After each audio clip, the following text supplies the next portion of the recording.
Bonjour à toutes et à tous, de retour à Abidjan, toujours la saison des pluies. Je vais vous montrer un petit peu mon jardin parce qu'il y a pas mal de becs de perroquets qui ont fleuri, je vais vous montrer ça.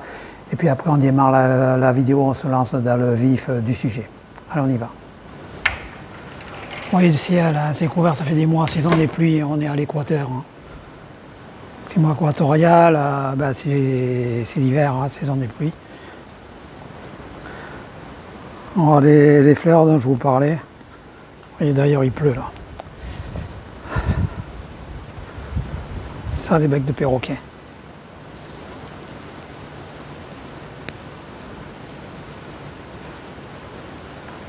Les oreilles d'éléphant.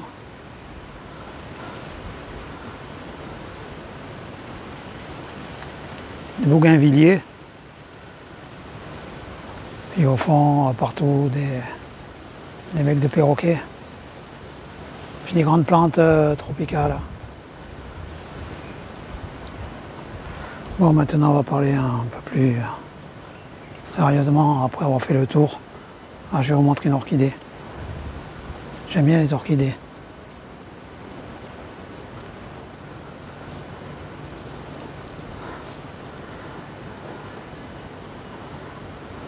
C'est sensible. Hein. En fait, ça pousse pas. C'est des coques de noix de coco en bas, c'est pas de la terre. Hein. Dans la première partie de cette vidéo, je vais vous donner la définition du cancer. Qu'est-ce que le cancer? Afin que vous ayez une idée claire de ce qu'est cette maladie.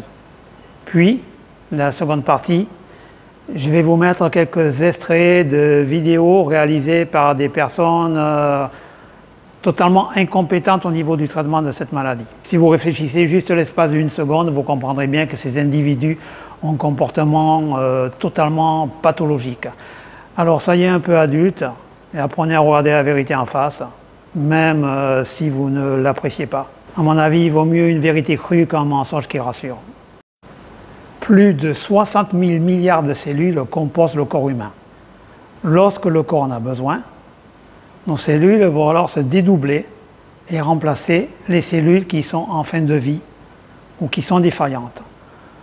Toute cellule est donc programmée pour se multiplier et mourir. Ce programme est commandé par le noyau de la cellule. Ce dernier reçoit ses ordres de nos gènes à travers l'ADN contenu dans les chromosomes. Parfois, certains de ces gènes subissent une altération. Le noyau va alors transmettre des ordres anormaux et la cellule va se dérégler et se multiplier alors sans contrôle et va devenir immortelle. Alors évidemment, chaque cellule réalisée va comporter le même défaut. Les cellules vont se mettre à proliférer de manière anarchique et vont former une tumeur. Pour survivre, cette tumeur va induire le développement de vaisseaux sanguins. Ils vont lui fournir oxygène et nutriments qui vont la faire vivre et grossir. Les cellules cancéreuses vont alors commencer à s'infiltrer à travers les vaisseaux vers les zones voisines et s'étendre aux organes aux alentours. C'est ce qu'on appelle les métastases. Maintenant, je vous mets en ligne les vidéos dont je vous parlais au début. Je n'ai plus de thyroïde suite à un cancer en 2007. En fait, tu as eu un cancer et c'est les médecins qui t'ont enlevé la thyroïde. Tu n'as plus de thyroïde suite aux médecins en 2007. Et j'aimerais, à travers la mémoire cellulaire de ma thyroïde, ouais, tu n'as même pas besoin d'aller voir la mémoire cellulaire, hein, c'est le grand mot. Essayer de la faire repousser à partir de quelques tissus thyroïdiens par-ci par-là. Oui, il y a des tissus thyroïdiens de toute façon. Et c'est, de temps en temps je saute un repas, de temps en temps je fais un jour de jeûne, de temps en temps je fais un jour de jus, de temps en temps je jeûne 2 jours, de temps en temps je mange 2 jours, de temps en temps hop, guérilla alimentaire, adaptation permanente. Et en faisant de l'adaptation, tu vas pousser ton corps, tu vas aider ton corps, tu vas induire cette direction pour reconstruire des nouveaux tissus thyroïdiens. Ça peut être long, ça peut ne pas être long. On a quand même maintenant suffisamment de témoignages de personnes dont la thyroïde a repoussé. Question de Colette. Bonjour, ma question porte sur mon amie qui est âgée de 64 ans et séropositive. Aurais-tu quelques conseils à lui donner? Elle mange très sainement et prend la trithérapie, mais peut-être as-tu plus de conseils à lui donner bien spécifiquement à cette terrible maladie. Quelle maladie? Il n'y a pas de maladie. Il Il n'y a pas de maladie. Je veux dire, il n'y a pas de maladie. Enfin, si ce qu'on définit par maladie, alors déjà, la définition de la maladie, mais la maladie, c'est le méchant microbe, ou la méchante bactérie, ou le méchant virus, hein, qui vient t'attaquer pour te faire du mal parce qu'il avait rien d'autre à faire et qu'il avait qu'il avait pas de copains pour jouer au flipper, ce n'est pas une maladie. Je veux dire, c'est pas faire du conspirationnisme ou quoi que ce soit pour dire que le virus du sida n'existe absolument pas. Même le professeur Luc Montagnier qui l'a trouvé a bien dit, non mais attendez, on avait fait une modélisation, mais en fait c'était pour de rire, on avait dessiné ça avec des copains un soir où on était bourrés, mais il n'y a pas de virus du sida. Waouh, la classe, la découverte. J'aurais pu enregistrer cette vidéo dans les cabinets toilettes d'une station-service d'autoroute. Mais maintenant, je tiens à dire que ce que Thierry dit depuis 2019, parce qu'avant je ne le connaissais pas, ça tient la route. C'est conforme à ce que disent les prix Nobel, les grands professeurs américains. C'est la même chose.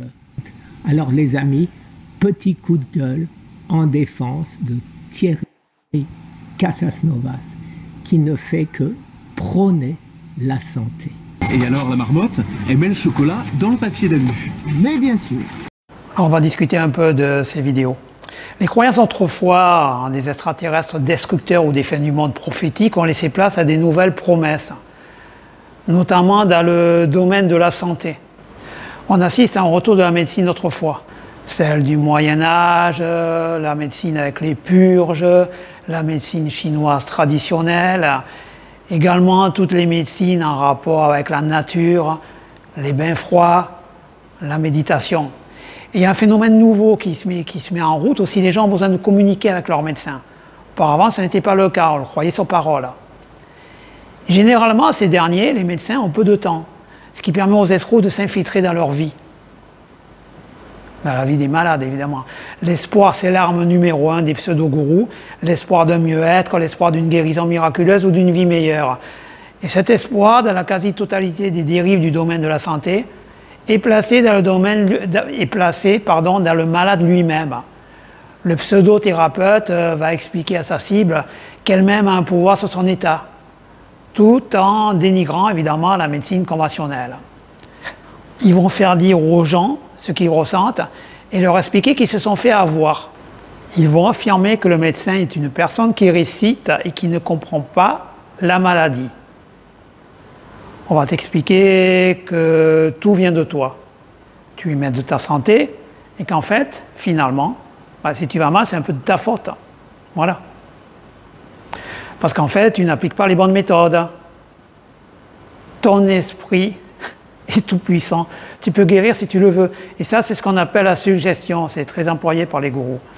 Les personnes sont tellement sous un phénomène de suggestion qu'elles vont ressentir de réels bienfaits. Elles vont être convaincues que ça marche. Donc elles vont être convaincues du bien fondé de la méthode et de la bonne volonté du gourou. La victime aura intégré l'idée que la médecine traditionnelle ne veut pas vraiment son bien. Le gourou va utiliser divers arguments, parfois fondés sur des vérités.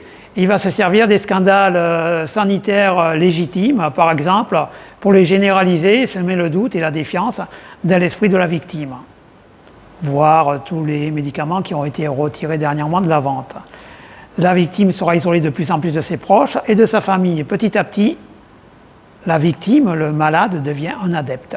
Alors l'état de santé, évidemment, va empirer. Et quand l'état de santé empire, le gourou va créer une pression encore plus forte sur l'adepte en lui disant qu'il ne pratique pas assez ou qu'il n'a pas assez la foi.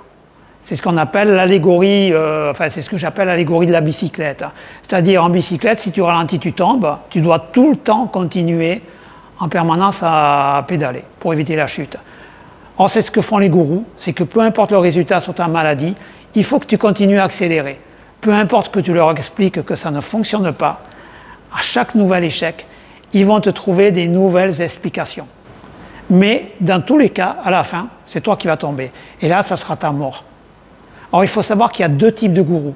Ceux qui sont intéressés par l'argent, le premier que je vous ai montré, et ceux qui sont intéressés par leur ego démesuré, le deuxième que je vous ai montré. Souvent, les deux sont des pervers narcissiques. Alors, il faut savoir qu'il est très difficile de quitter le groupe. Pour bien comprendre, il est nécessaire de parler d'un biais qui s'appelle la dissonance cognitive. C'est très important de comprendre ce biais-là. C'est l'état de tension dans lequel se met notre cerveau lorsqu'on se retrouve face à deux éléments contradictoires. Je vous en avais déjà parlé une fois. En fait, au quotidien, on cherche constamment à ce que nos pensées et nos actions soient en accord avec nos croyances et nos valeurs. Mais, parfois, il arrive que cet équilibre soit rompu par une information contradictoire. Une information contradictoire, c'est quoi? Par exemple, j'ai bouleversé ma vie, je me suis éloigné de mes proches, j'ai confié ma santé à mon gourou, mais mon état de santé empire, c'est contradictoire. Alors pour diminuer cet inconfort, on peut changer notre croyance et quitter cette secte. C'est la chose la plus dure à faire. Ou alors, la chose la plus simple, agir de manière irrationnelle et manipuler la réalité pour diminuer la dissonance cognitive et conserver notre croyance tout en se persuadant qu'on a mal suivi les prescriptions du gourou. Voilà exactement le résumé de tout ce que je vous ai montré depuis le début. C'est les fameuses vidéos. Et j'en ai d'autres. Il n'y a pas que ces deux individus. Hein. Il y en a d'autres. Donc, essayez un petit peu, comme je vous l'ai dit au début, d'être adulte et de réfléchir. D'accord? Croyez en vous.